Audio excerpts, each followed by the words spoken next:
Hello everybody and welcome. In this video I'm going to show you how to empty Google Photos.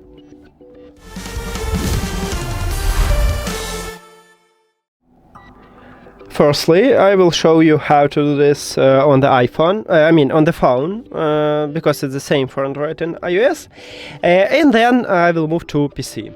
So, on the phone, open Google Photos. Now, you are in the Photos feed. Right here, click at the three dots at the right top and set layout to months. Also, click at the stack similar photos. You need to have check mark here, and so let me show it for you.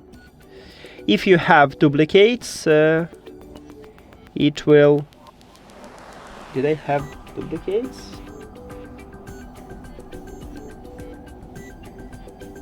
So you will have the stack. Maybe let me disable and enable. Oh, right here we have it. So right here, as you can see, we have two. It means that we have stack with two photos, the same photo, so you can move to the trash one of this photo. And after that, you can select by months. We cannot select all photos, so this one is the best one option what this application offers for us.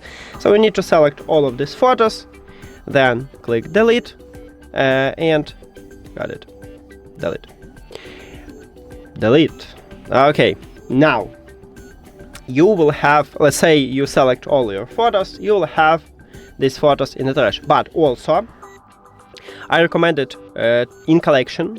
Firstly, go to archive folder and also remove these photos here, because if you have photos in archive folder, you have it at the main photos feed. And also go to the locked folder, open it, write your password, and remove right here everything. You need to select everything and then click delete. From the locked folder, you automatically delete it permanently. You do not move it to the trash. And that's it. Thank you for watching this video. If you found it helpful, please consider subscribing to channel and leave the like on the video. See you later.